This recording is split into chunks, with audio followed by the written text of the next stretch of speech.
have one thing, anything, what would it be? In 2016, I was scrolling along on Facebook one night and I came across a video that autoplayed since I could never get the autoplay to turn itself off. Had it not been for that, I never would have given this trailer a look.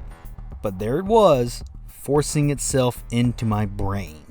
Oh, look, it's Jason Momoa and a girl without a leg on a skateboard in the desert. What is this?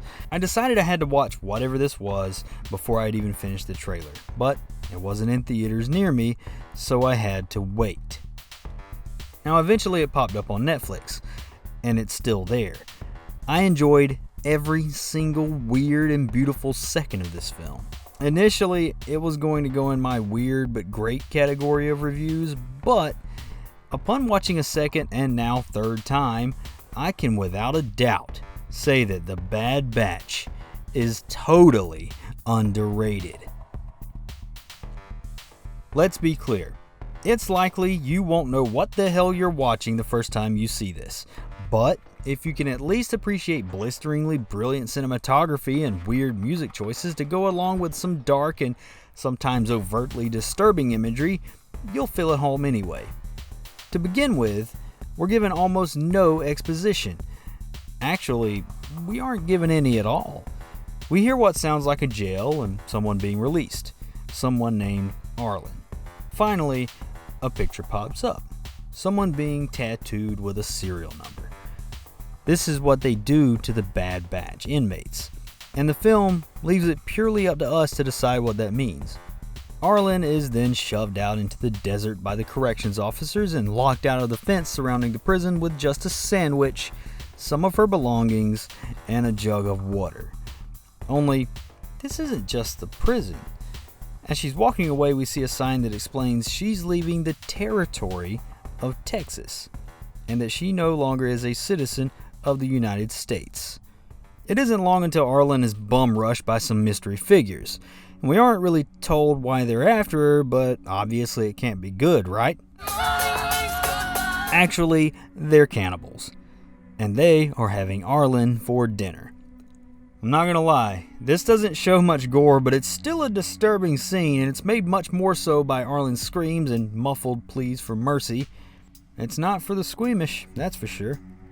But Arlen is an absolute survivor. Waking up without a leg and an arm, she wastes no time in rescuing herself, laying on a damn skateboard and literally scooting her crippled body away from danger, only to end up in the desert, slowly dying of thirst.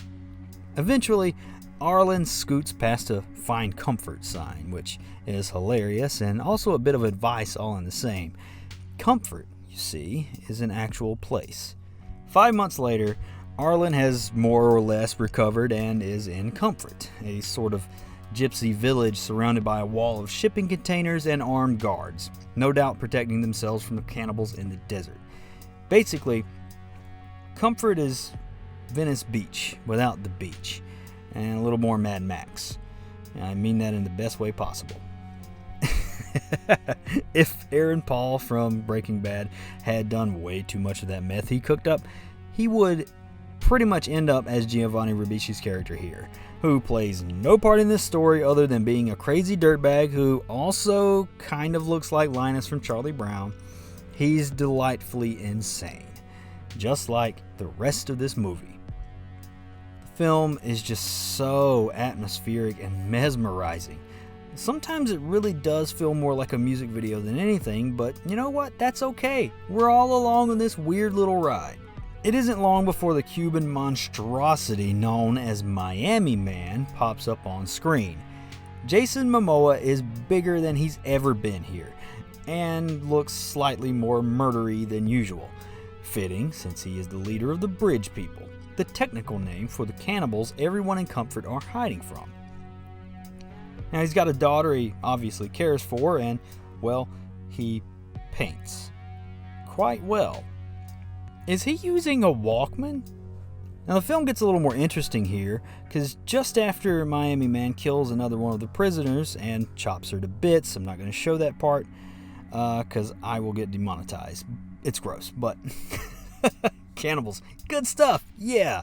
Anyway, Miami Man's wife, I guess, is who this is, actually remarks, So sick of this shit. Sick and tired of this shit.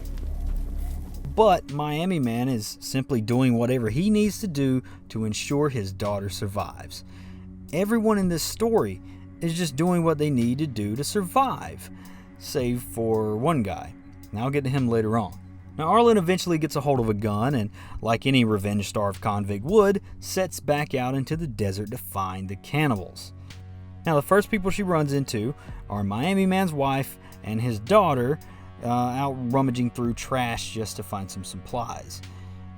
Arlen gives the woman a few words before gunning her down right in front of the girl. Oddly enough, the girl doesn't flinch, and it kind of makes you think, what kind of has she seen? Now Arlen takes the girl to comfort.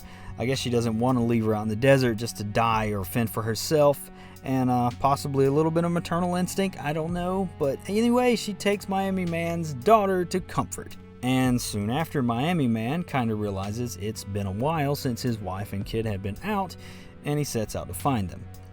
Only to find his wife being pecked to death by crows. Well, then, okay, that's nice.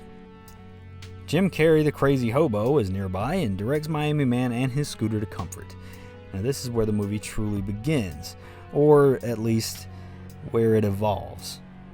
Keanu Reeves is dropped in just in time for some plot-thickening glory as the Dream, a polygamic cult leader who seems a lot like Immortal Joe from Mad Max Fury Road, only with a little more Neo and a lot more Unabomber. He throws the best raves the apocalypse has ever seen. If this is an apocalypse, it's never really shown or said or explained or anything like that. It's probably just big old socialist California. Not my political opinion, I'm just making a joke and you laughed, carry on. Basically, Arlen gets high AF and loses the daughter in the party like an idiot and then wanders into the desert where Miami Man finds her. Now you'd think he would just kill her, but he's not an animal and he's also a little smarter than he looks. Actually, he needs information and she's too blasted to give it to him, so he waits.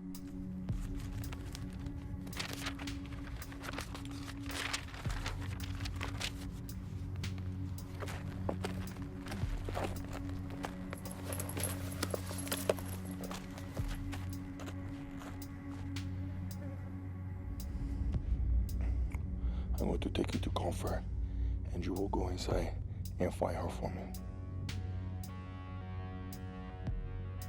I'm going to stop explaining the plot right now because I feel like that's a good endpoint. And you can watch this film on Netflix, and you should. Or you can buy it on Amazon. I'll leave a link below. But basically, there is no way this movie should be as good as it is, because I'm going to try to not butcher this. If I screw this up, I apologize. I'm gonna try to say her name. Anna Lily Amirpour. Oh my god. I give up. I can't say it. I feel so bad. But anyway, she's amazing. She has the oddest knack for flair. And I truly believe we are witnessing the onset of the next great auteur filmmaker. If you can appreciate stunning visuals with looming shots that make you think, if you enjoy films that don't treat you like a dummy that doesn't get it, if you revel in the weird, the oddball, the misunderstood, you owe it to yourself to find this film and watch it. I normally don't find films as good the second or third times around, but it got better each time I saw it. To me, that is a benchmark of a good film. The low and mixed reviews that this got are a travesty. Either people didn't get it, or they're being pretentious, saying the film isn't as smart as it thinks. It's not trying to be smart. It just doesn't tell you everything. And it doesn't have to. There's really no exposition. You, the viewer, are left to form your own story for how Arlen got into this situation. And that's how Amirpour involves us all in her story. We are all a part of what's going on in this insanity. Not everyone will love this like I do. Not everyone will understand it. Not everyone will want to understand it. But the few that do, we are the ones that love being different. We embrace the strange. We flaunt our weirdness. We are the Bad Batch.